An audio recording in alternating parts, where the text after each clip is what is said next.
Now, before I begin to give a list of possible, witnesses to the Nnamdi Kanu'S case, I would like you to listen to this video. After this video, then we will talk about those who may be the first witness to Nnamdi Kanu'S case, because they closed his face. But then we are going to tell you one or two things about the identity of the person. Between my language and the Fulani, that war was called Ombase fight. This story I'm about to tell you is very educative and historical. Please help me share this video. I beg you.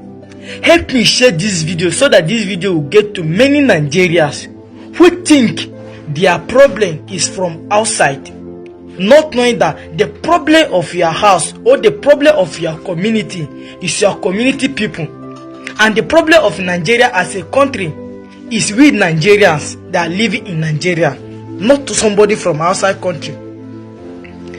Early 2014, Fulani usually attack my people, but whenever they attack us, my people defeat them. My people were structurally oriented with culture. Juju, we chop juju. If they shoot us gun, they enter. If they enter us cutlass, they enter. If they use stick, any sort of weapon, it doesn't enter us. Fulani make several attempts to destabilize our villages. They couldn't. They invite their brother from neighboring country, Chad, Niger, other neighboring country, even neighboring states in Nigeria, to attack my particular tribe. They could not succeed. Guess what? Later in the year 2014, some month like September, October, these Fulani people begin to get access on how to defeat our people. How did they do that? The same Fulani people uses my tribal people, my people, the same people who fought together, they uses them in the front war. They rented those people, they hire our people, my tribal people. So whenever they are coming for war, it is my tribal people that will be at the forefront to first shoot at us. And if Fulani shoot us, it will not enter. But if our tribal people shoot us, it they enter. Now so Fulani conquer all our village. Now so Fulani destroy all our village, burn all the houses, all the churches, the mosques, the farm, they destroy all the crop in our village using our own people. So what is the story I'm not telling you here? This is what, oh my God, I beg, help me share this video. Help me share this video. Why am I telling you this story? I am telling you this story that for a Fulani man to be able to settle in your village and do whatever thing he is doing, people in that village, people in that community, give them a backup. It is the people in that community that show them the road to enter that community and the road to go back out of that community. I could remember back in the days, if somebody want to rob you, there must be an informer from your compound that you have a money before armed robber can rob you. Before kidnapper will kidnap you, there must be an informant that yes, this person have money, or his brother or his relative have money. If they kidnap him, they can easily see ransom to pay for the person.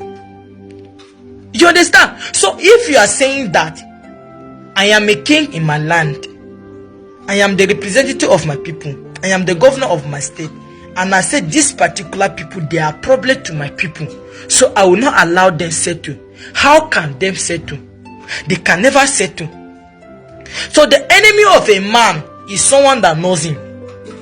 The problem of Nigeria are we the Nigerians, and the problem of Fulani herdsmen, it is we that give them the land to settle, to raid their cattle. Because if they are not settled in a particular land in that community, they will not go about rearing their cow, because whenever they go rearing their cow, they have to come back to a particular land to sleep, to gather their cows. I guess with this story you can easily learn that Fulani herdsmen are not your enemy directly. It is people in your community that are your enemy. Most of this kidnapping or non-government we are talking about, we may easily assume na Fulani. It may be your blood brother, the same mother, the same father that is setting you up. It is your people that are setting you up, but you know that. Thank you so much for listening to this video. Now, why did I bring up this video? You heard everything that this guy said here. That it is their people who have, shown the Fulani the way. It is their people who have shown the Fulani how to defeat them. And it is their people who are in the forefront of fighting against their own people to defeat them for the Fulani people. Now, why did I bring this up? I'm going to explain everything to you. Remember when Simon Ekpa would say that they brought their medicine man. Who is that medicine man when they come to fight Biafra Liberation Army? They will go to one of the Dibia in Biafra land and request for him to come and give them spiritual protection. Sometimes you will hear on their, sometimes Commander Holy Ghost will be making a live video of what is happening in the Biafra Liberation Army camp when they are engaging these people, and you'll be hearing communications like, yes, they know one person there, they know two persons there. These are people who have been with them but ran away because they want to sabotage, they want to go and collect amnesty from the government. They now go collect the money and then come to show those people the way.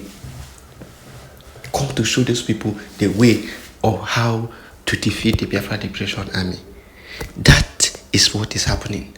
Now, if you have known this truth, there's something you must know. In law court, what is a witness? Even without law court, what is a witness? Who is a witness? Somebody who observed something. Somebody who was there when something was happening. Now, do you expect a Fulani man to be a witness? Do you expect a DSS man to be a witness? What is he witnessing?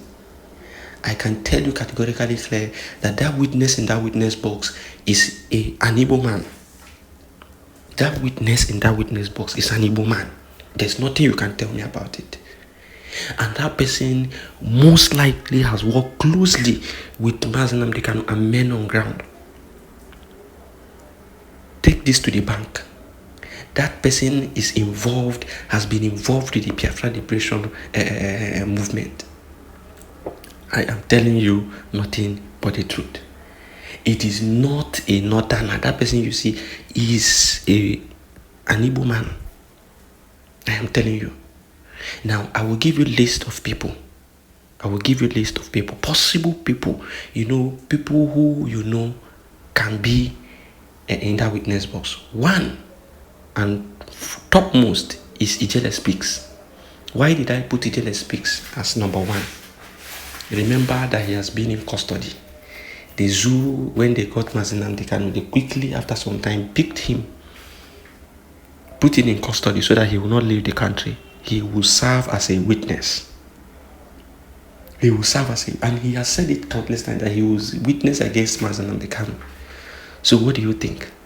That is number one on the list. Emmanuel Remigius has pointed out what is his name? Wazirike. Yes, very, very possible. Wazirike was instrumental in disgracing Nnamdi Kanu. Even during his wedding, he arrested, kidnapped Nnamdi Kanu and told women to urinate on Nnamdi Kanu. Nnamdi Kanu himself confirmed this.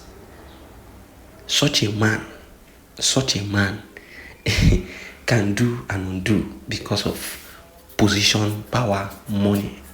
Why was he released in the first place when he was arrested? And why is he allowed to roam about Nigeria? Because he signed something to always remain against the Biafra. So he can be called upon at any time to come and witness, come and state and stand as a witness to say all manner of rubbish against the Biafra movement. That is who you should hold accountable.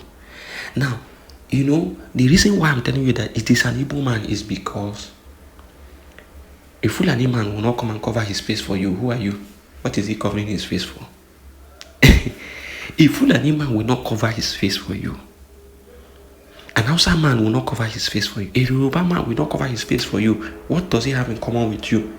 It is an Igbo man who will want to cover his face because he knows he is going there to lie and he's going there to commit all manner of atrocities against the land where he comes from. So he will not want anybody from the land to know him or know that he is standing against his own people. And that is why he will cover his face. These things I'm telling you is pure fact, pure truth.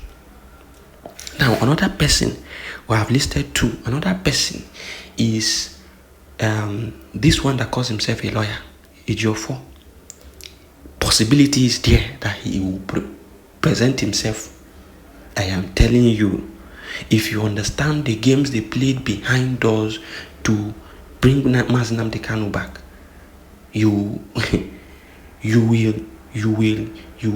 as in, you if you see him, you will want to buy him. If you see him, you will want to buy him. China Samuru, another person. This one in ESN, the former commander, general commander of ESN, what is that his name again? Madubugu. These are people who can be called upon as witnesses. Why did I play that first video? I played it for you to understand that what that young man is saying is nothing but the truth. It is people who are close to you that will serve as that which will be your downfall. But it is our prayer in this case of Nnamdi Kanu that their plans can never come to fruition. They can never. They have nothing against Nnamdi Kanu, a man who just stood for his people, who wants the liberation of his people, who wants the freedom of his people. You can't defeat such a man. Come with all your propaganda. You cannot defeat such a man. I want you to hear this confession. This will bring out, this will, ignite your mind, your inner reasoning to think about these people. Listen to this confession. I am not telling you, ask Barrister Ejiofor. Did any governor told him that they are rounding up on Nnamdi Kanu? Ask, I don't want to mention some names, but there are people. I got you. Yeah, there are people before that time when they had that meeting in Enugu where all the governors gathered. That was the day the meeting was sealed. But our leader somehow is also, he had his own mind. You understand me? Even if you give him a security tip, sometimes... You all heard it. Now, you've heard it. Somebody who is pivotal in providing information and making sure and was present where they are making arrangements to bring back Nnamdi Kanu, to kidnap him. Somebody who claims to be Nnamdi Kanu's most trusted. And then he was in a meeting where they are discussing these things against his own friend. And then he did not do anything. He left it and they finished their plans and they brought Nnamdi Kanu back. Then he came to now do a man see. A man see. The more you look, the less you see. Somebody who can do this, is it to go and present himself as a witness that he will not do? Aha. Some of you need to open your eyes and, be critical about your reasoning. They tell you a witness. Who is a witness? What is the DSS witnessing? The DSS, what exactly is he going to present as a witness? Is it that he is going to present that they were deployed to the east and they buried many Biafrans who went to pray in church? Or they buried many Biafrans who were just shouting, "We want Biafra" with flags? Or that they went to Nnamdi Kanu's home and buried many people just to grab Nnamdi Kanu? What is he going to testify? So all this information he has is to testify against the Nigerian state. So you cannot tell me a DSS officer will come and present himself to be a witness. Now the only people who can now present themselves as witnesses are Igbos, people who are involved in the struggle. And that is why even the wife of Nnamdi Kanu cannot be exempted from this. If she is not there present, she will bring something, one or two persons or informations, just to try and nail that her husband. So So there are things we need to begin to think. You need to think outside the box. You need to put one and two things together and begin to think outside the box. And the men of the Biafra Liberation Army, you must stand firm. You must stand firm and begin to act. Begin to act seriously. Begin to preach the gospel of redemption. You need to begin to preach the gospel of redemption. These are the people. These are the people. It will not pass these people. China Samuru, Kenguru Agodem, what is his name? Ejiofor, Ijele Speaks. List them. List them. Even this Caterpillar them and Sapele them and all these people, they can be, conscripted. They can be brought and promised a whole lot. That is the reason why I put up that first video, because it is exactly what is happening everywhere. What is Fulani doing? Pumping money into people and telling them, do this for us, do this for us. I can tell you categorically clear that, when I continue to always tell our people that you see kidnapping on highway, it is Fulani. You see villages, attacking villages, it is Fulani. But you see all those little pinpointing, they just go to your home and carry one person, go to this place and carry one person.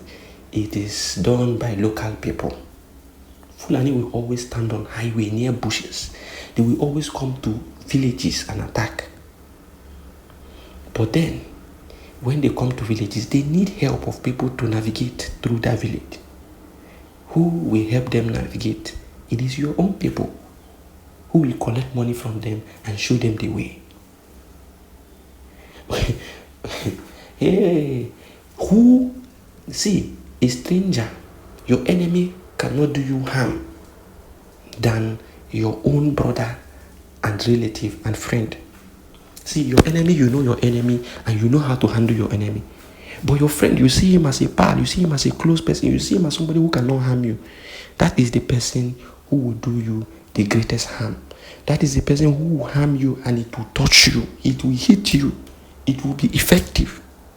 That is the person who can penetrate you. Your enemy, you already know. You know how to navigate them, you know how to deal with them. But that person who is close to you, that person who is a friend to you, can easily tell you in friendly manner, take this and eat. It comes from me, and you eat without knowing that you are gone. So this is what I want all of us to understand, that it is not the person in that witness box is definitely an Igbo man. It is an Igbo man. Then these names we have listed are possible people who have one thing or the other against Nnamdi Kanu, and they will be, called upon at any time, and the people who can sell their dignity. These are the people who, that, they will give them few money and they will sell themselves and, sell their community. We pray that the God of Biafra will arrest each and every one of them that is involved in this nonsense. Thank you for listening. This is Biafra First. We wait for tomorrow being Friday for the case to continue. Thank you.